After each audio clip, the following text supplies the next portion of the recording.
Hi, hello mga kachuris! Welcome back again to my vlog.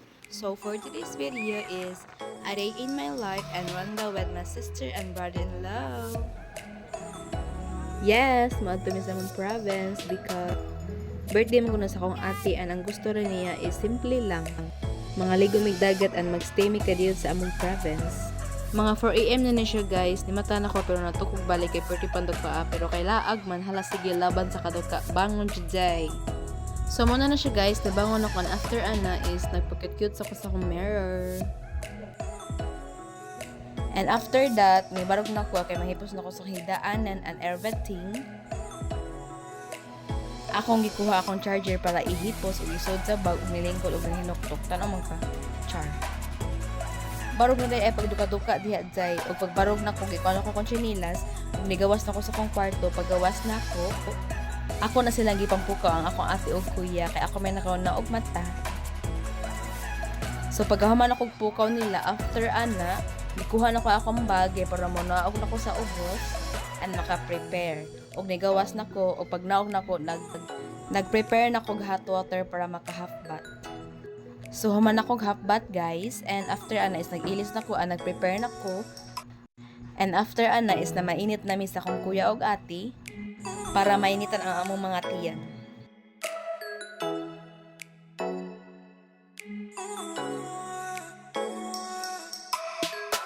So, pagkahuman na mo tanan, prepare og pamainit. After ana is nigawas na mi sa among balay ug moadto na sa gawas. Kay mo gawas. Basta kay mo gawas.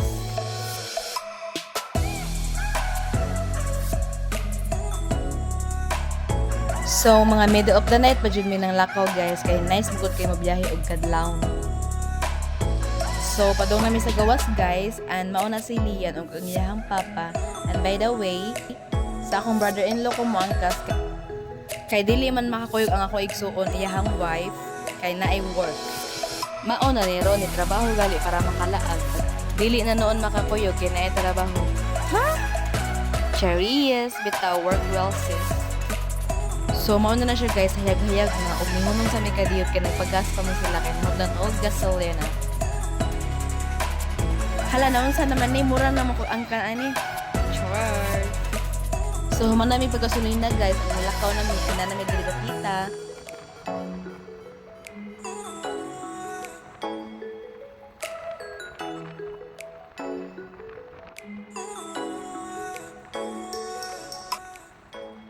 Okay, gipanggutom naman sad mi muhunong na pod mi og nangita mi karinderya para mangaon.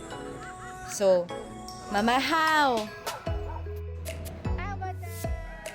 So, manamig kaon guys and malakaw na mi ana.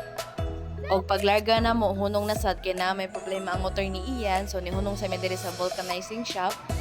So, while waiting, nipalit usa og karnis kero nila sa merkado and funny kay guys kay para dili masayang ang oras, dili na lang nila gimarinitaan ang karne daplin sa dalan.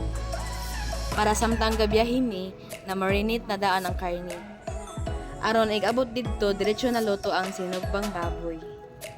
So muna na siya guys, ilan na nang gimekos-mekos diha ang karne.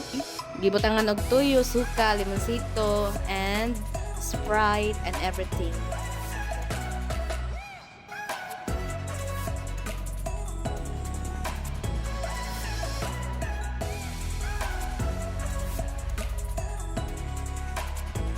So pagkahuman og timpla sa karne na hunaw na naskiron nyo.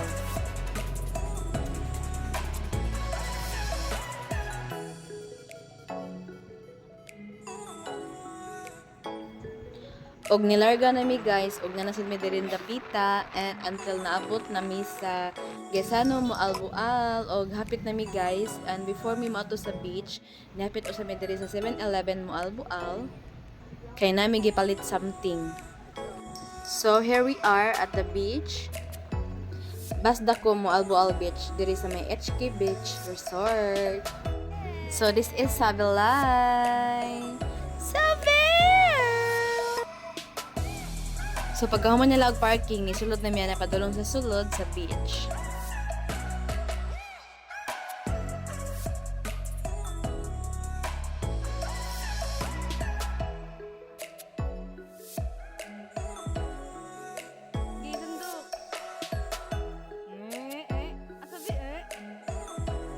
So, by the way guys, baka magtaka kayo at magtatanong, Tagalog yarn.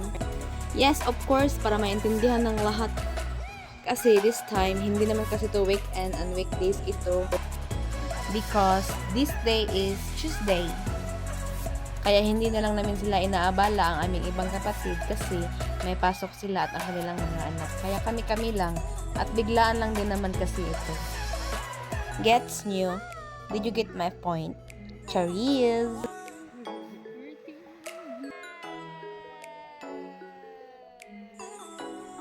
So this time is we're going to unahan because we're getting a life jacket kay manakay man mi og kayak. I don't know if kayak ba to or unsa ba to siya, boat or kana ba basta kana. So mo na siya guys, nagwait pa mi ni kuya kay magkuha mi sa life jacket and para among suoton.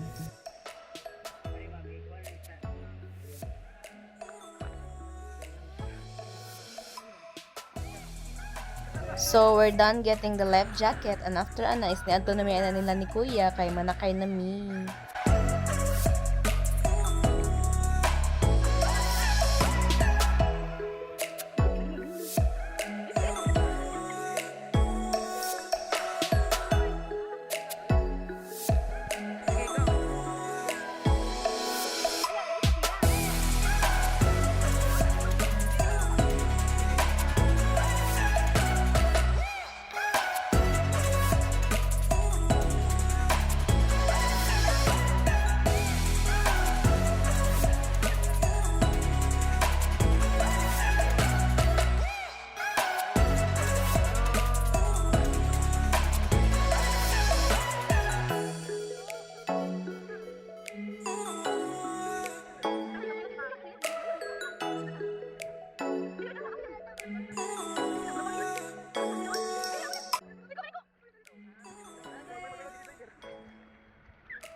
Ambot na nandiyan ang mga bata, ganiha, excited kay mo sakay, karon masige naghinilakay.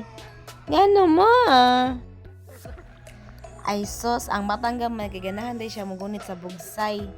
Di mo maluoy nako. O kani nga time is ganahan unta ko mo ang back, pero I don't know if duol raman unta kayo pero perti man lawma. So wala na lang ko nagtuga-tuga og nipuyo na lang ko. May pagmuhigda, Charis. Please excuse my big pimples. My God. Awar ko ning bata, o perting kulit kaayo, ganan siya magbusay-busay. Gabugsay-bugsay ang usa niya, ang usa perti nang hila kay ganahan mo naog.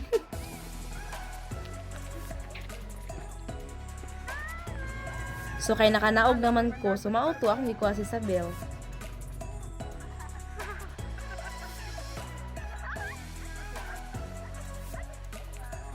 Hay nako bata, di jud mahadlok. Don't worry guys, kay bantayan na siya sa iyang mama ug papa. Huwag kayong judgmental dyan, baka sabihin yung pinapabayaan. So guys, after all, before we're going home, I just wanna try to wear these glasses. Kaya maato ko sa ilawom sa dagat mangitag kaayuhan. Cheers! Wala lang, gusto nung ko mag-swim under the water. And of course, filming myself, syempre. So, mo na siya guys. So, mo na ligo tanan. Og siliyan na lang dyan nahabiling. Og di ba dyan siya muundang. And na siya yung nakamit new friend.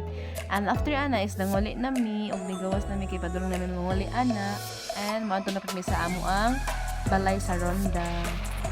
Og nabot na mi sa ronda. Mo na siya among balay guys. Wala pa na siya nahuman ba guys. But maybe soon, nahuman na siya in God's will. And manihapon pa ninyo guys. Nahira dyan nata sa bukid no. Kaya nami kitag sudan kay presko kayo kay inibot sa kilid.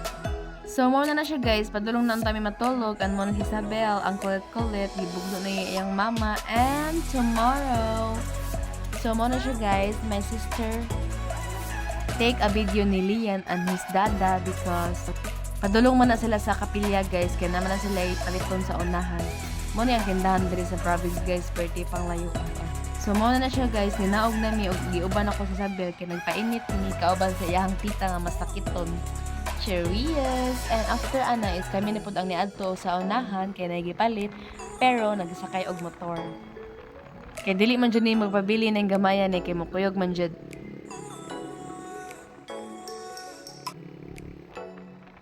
Og mao na siya guys, nakita ra may ana nila sa unahan. Kaya nagipalit something pa mainit, and after ana is ninguli na mi, and syempre taking a video of the beautiful surrounding. Cheers!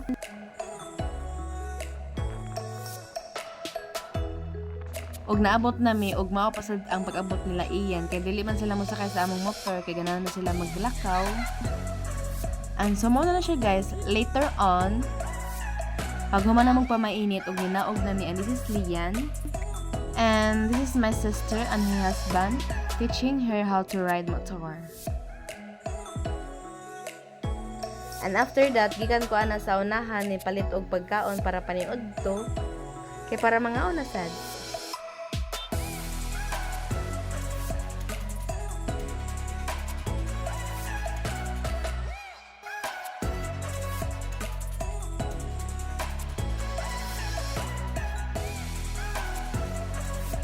So nangaon na mi ana for lunch guys, kaya mga hapon-hapon ana muli naman pud mi sa syudad. And so mo to siya guys, before mi nanguli is nari pa man amo ang Tia Melbs. So by the way guys, Tia Melbs is the youngest sister of my lolo. Tapas ako ang mama. So nisaka radyo na si Tia Melbs guys, kay ganahan siya makakita ni Isabel and makakugos ni Isabel, kay first time ra pud baya makaara ni Isabel sa ronda.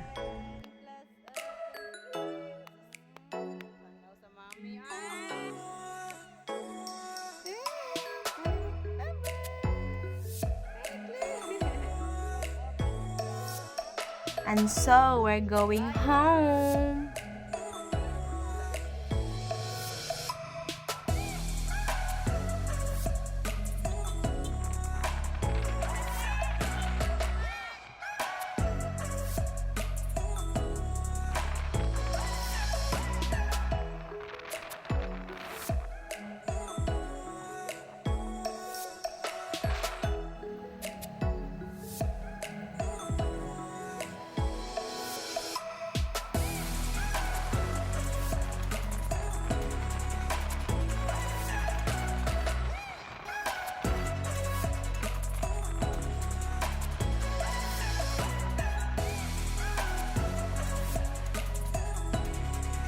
And also, napit sa mi diri sa Simala, sa Sibunga, before mi muuli sa syudad.